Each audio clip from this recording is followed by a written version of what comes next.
let me tell you where Aaron Rodgers is wrong. And it all connects to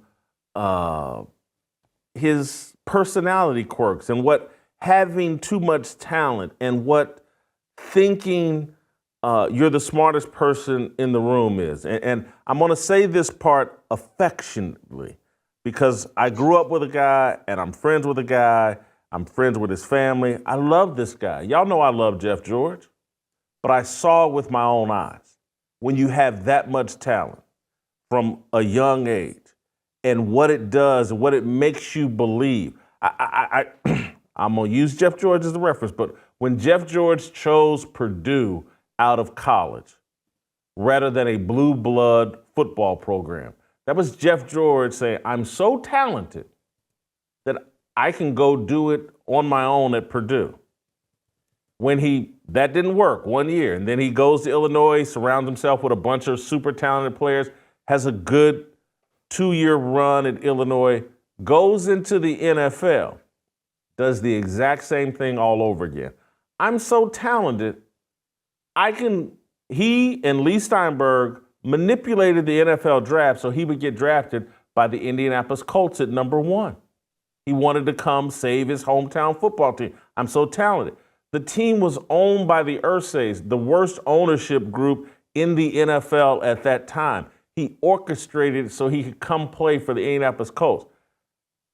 Aaron Rodgers' ego said, you know what? The Jets are hot garbage.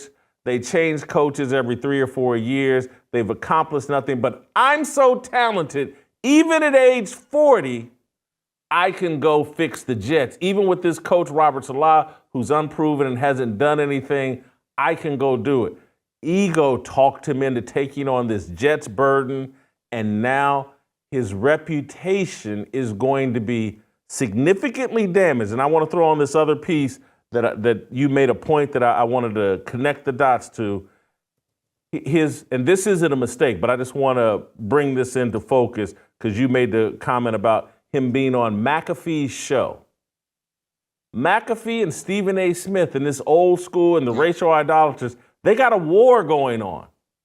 And he's on Team McAfee. And if you think Stephen A. Smith and Shannon Sharpe and that group aren't going to run with this, you're crazy. Not that you're crazy, but you're reading this wrong. They're going to run with this. This is a byproduct of Aaron Rodgers' ego, no humility, and I get it. He's had that much success. He's got that much talent. He was right about the COVID vaccine. It makes your ego get more and more out of control. And now he stepped in it. And this year and however long he plays in the NFL after this year, he's going to be the most reviled person in sports. That's my take. Yeah, Jason, I'm with you all the way. Let's say Aaron Rodgers was a regular guest of the Club Shay Shay or a First Take. Let's say he did a regular segment. He'd be given protected status. I see this all the time in boxing. Certain fighters link up with YouTube channels or certain media members, and guess what? It becomes a relationship not of journalist to athlete or subject. It becomes a partnership. So that no matter how bad that fighter looks, no matter what fight he ducks, no matter what he does, it almost becomes a PR firm because you're in this together because it drives viewership and, in this case, ratings. So, look, if you were to say, Steve, how do you think they'd be treated if he was with those two guys? Easy. They'd be sticking up for him. I get it. I've seen it right in front of me. That is the new media landscape. And where Aaron Rodgers, to me, made a mistake, and I don't know if it's a mistake, but he has to deal with the ramifications. Once he started to become more than just an athlete or a quarterback, he became like this Renaissance man, and he started doing other things. You leave yourself a little bit vulnerable when your play is not at the level that it was for about a full decade. Me, I'm old school, Jason. Okay, I want my quarterbacks to have really no other interest except football. Not saying they can't have commercials. They are the quarterback. I don't want you to speak out about anything. I don't need you going to retreats. I don't need you to think that you could be a vice president one day. I don't want you to have any political aspirations. In many respects, Jason, I believe Tom Brady should be the template for every franchise. Can we get a guy that is that focused and has a monastic quality to him about playing quarterback and nothing else? That's what you want. I actually don't want my athletes, I hate to say it, to be all that well-rounded all the time. I'm going to give you the other thing that you're saying, but you're not fully stating. You didn't finish your thought. If he had hat-tipped and pretended to go along with Black Lives Matter, Aaron Rodgers would get more protection than what he's going to receive right now. But he didn't take a position on it. And that's going to be the messaging to everybody else in the sports world. Tip your hat, bow to BLM, acknowledge your white privilege, acknowledge, that black people are victims of white supremacy. And now we'll play more nice with you, but they're not going to play nice with Aaron Rodgers. And that's where my sympathy comes in. It's like my gut says, hey, jump in here and defend the guy. But I'm going to have to stand down and be honest and say, Aaron Rodgers has played a bad hand of poker. He's played he should have been at OTAs. He should have been the unquestioned leader of this, and he should have understood and made it clear. Now, I got to go down with Robert Saleh this season. If they go 6-11 or even 8-9 this year, Robert Saleh is going to get fired.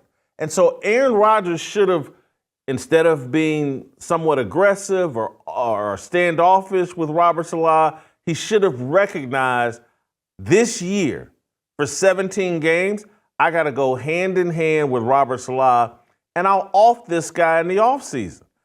I say that I've been through this process of, hey, now's not the right time, and I got to make sure that I'm hand in hand with this guy. He's played a bad hand of poker. He's put himself in harm's way. It undermines my sympathy for him. I want to play you a clip. I think we have the clip ready. I think this is Shannon Sharpe this morning. And Aaron Rodgers got to prepare for a lot more of this. And then you got all these white reporters that are going to be out trying to prove I'm not favoring Aaron Rodgers.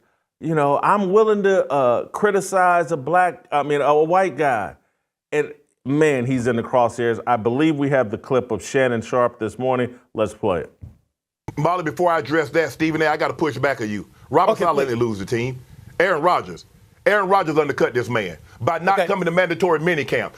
And we heard the mumbles. We heard people outside saying how that looked because mandatory. Well, I think they just stick and they put that word mandatory. Mandatory has always meant the same thing, Fox. You know what mandatory means. They have one of those where you are required. The others are voluntary. We know what voluntary means. We know what mandatory means. The moment that Aaron Rodgers did that, Robert Saleh had no control because the guys are looking at him. This guy's supposed to be our leader. This is the guy that we're supposed to count on. Hold on, you mean to tell me? Because I don't want to hear nothing about Nathaniel Hackett because you never gave Mike McCarthy the credit. You like Aaron Rodgers is winning these games in spite of McCarthy, and you gave a little credit. So, boy, this is a bad look on Aaron Rodgers. He doesn't realize how bad this looked. Can you imagine Tom Brady later in his career getting a coach fired? Can you imagine Peyton Manning later in his career, a coach getting fired on his watch? Your guy, Stephen A., that bad man has become more problems than he's worth. And people need to acknowledge that. He hasn't played well. The defense is doing their part. They're not historically great, but Aaron Rodgers has not been. I think Shannon Sharpe's been 100% accurate here. No, everything there he's not out of bounds at all. Is spot on. Jason, it's one thing if he would have missed an OTA, something that's mandatory with Green Bay at the end of his run, because he had stacked 10 great years of football, or a dozen. Tom Brady, even at the end of the Patriots run, when it got a little bit shaky and dicey with Belichick, I believe he did miss one mandatory camp, if not two, but he had the license. He had the equity. He put in work. when your track record with the New York Jets, with everything they put into you, is 3 plays, Aaron Rodgers needed to have the wherewithal and the self-awareness to say, you know what, I'm going to cancel this trip. Let me call Orbitz. I'll pay the penalty fee. I'm going to be with my coach and my team, and I'm going to elevate everybody around me. When he bailed on that, and we said this a couple months, he should have been there. He should have been there, because unless you are a guy that is a tenured veteran, and everyone in that building has seen you for a full decade, but you know what? He took a license that he did not earn. Help us grow the Fearless Army. Pound that like button, subscribe to the channel, and share this video with all your fearless friends.